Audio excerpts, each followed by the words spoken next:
Chaudhry Angshuman, the Press Trust of India is saying that the Chief Minister of Assam met the leaders of Kuki National Organization, United People's Front.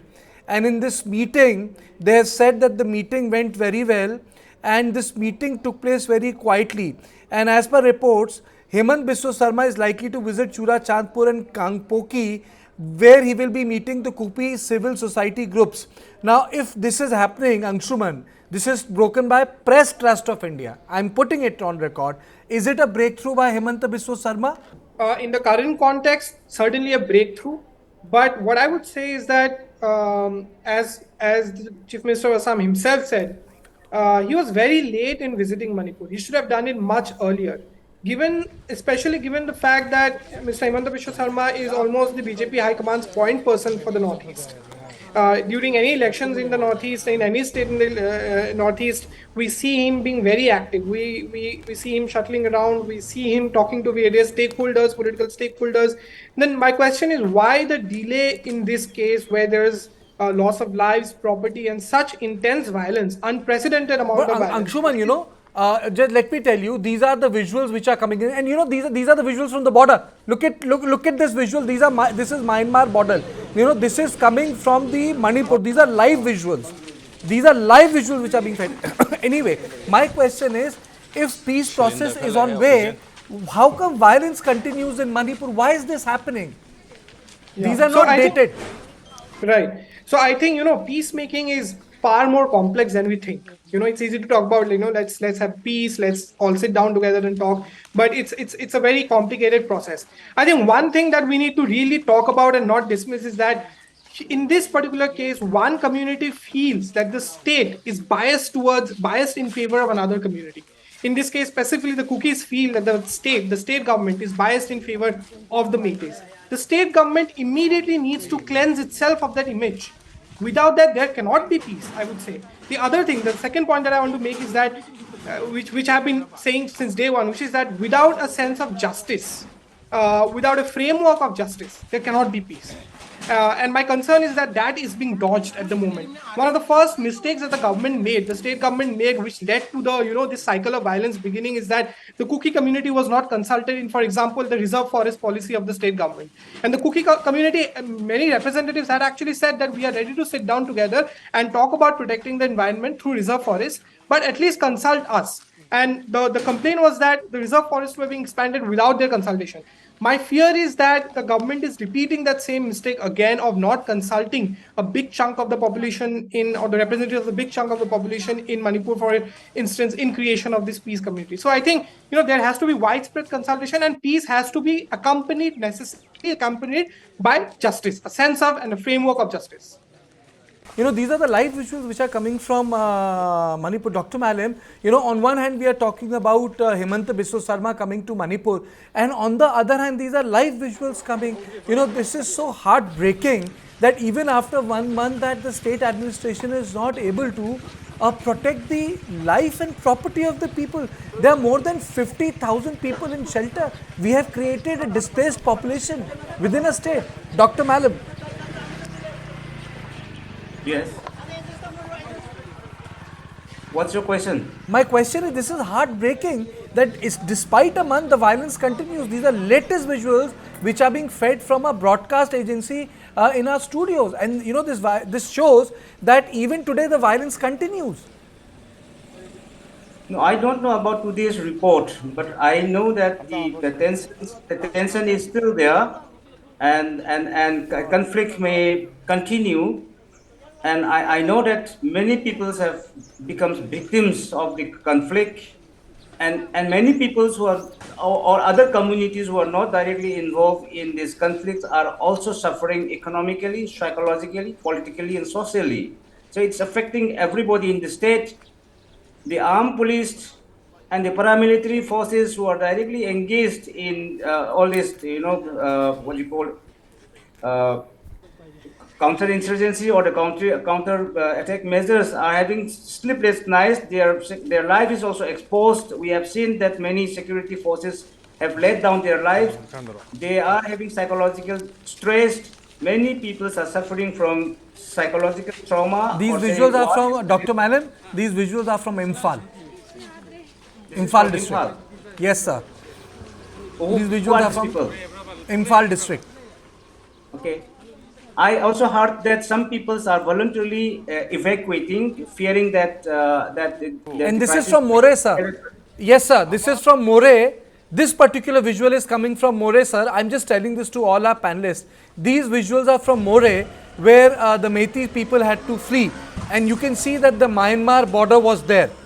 So a part of the visual, you see Myanmar. Look at this visual, Myanmar. So a part of the visual is Imphal, a part of it is from Myanmar, More border. So this is from Myanmar. So this is telling us what is happening on the border, Dr. Malem.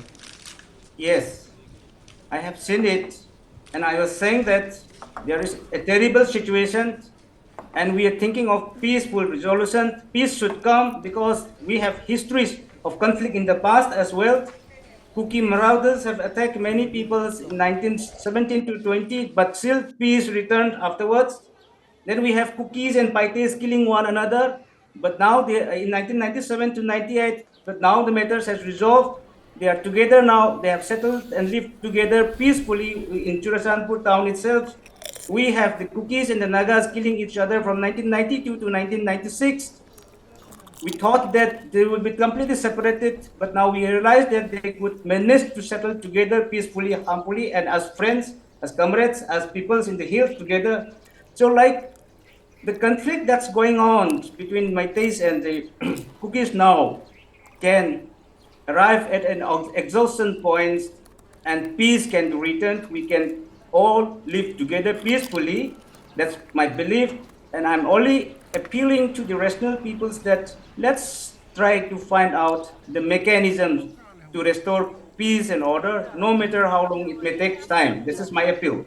Okay, Timothy, when you were talking about, and I'm now going to the chat box, it is saying that the Khopibung village is the where the violence had taken place, which is Khamenlok village. Is that the village you were talking about, Timothy? So that is, yes, it is the Khamenlok village which is being under attack.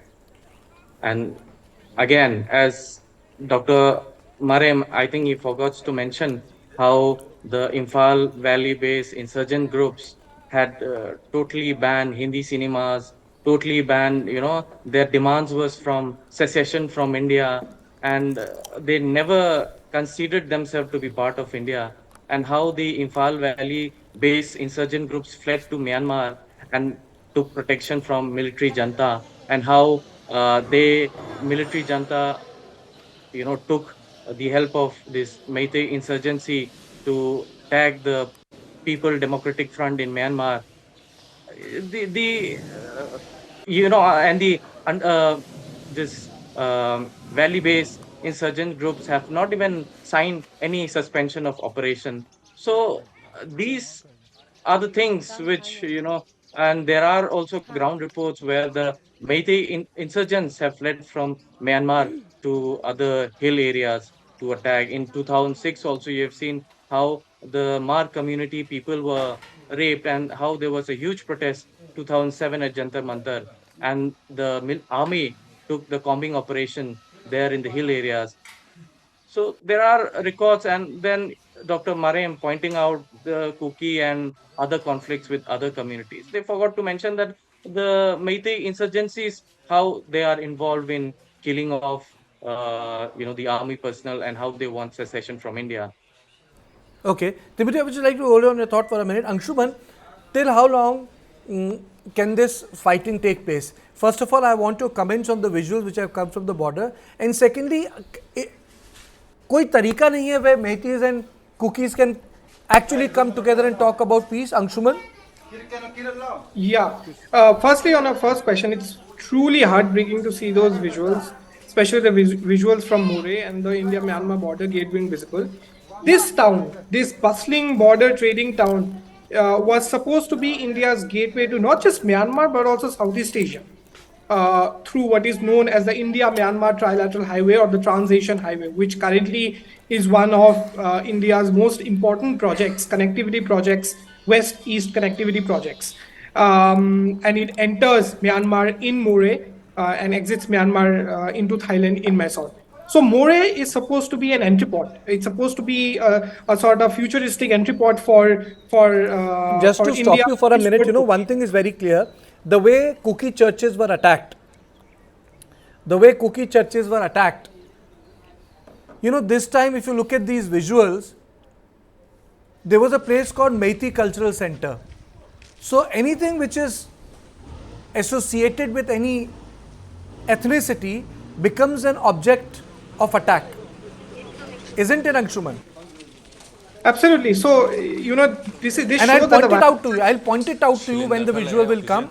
I'll point it out to you. We very categorically showed the churches when they were burned. I'll point out to you this Meitei Cultural Center which is being burned. Truth is truth. Right. Absolutely. These are the various layers of this sort of violence, that there is a clear cultural sort of, this not just like a political or ethnic war. It somewhere has devolved into something deeper, which is a cultural conflict. And it's very difficult. It takes time to resolve such conflicts. As opposed to immediate political violence that might take place. So this is what makes this business of peacemaking very complicated.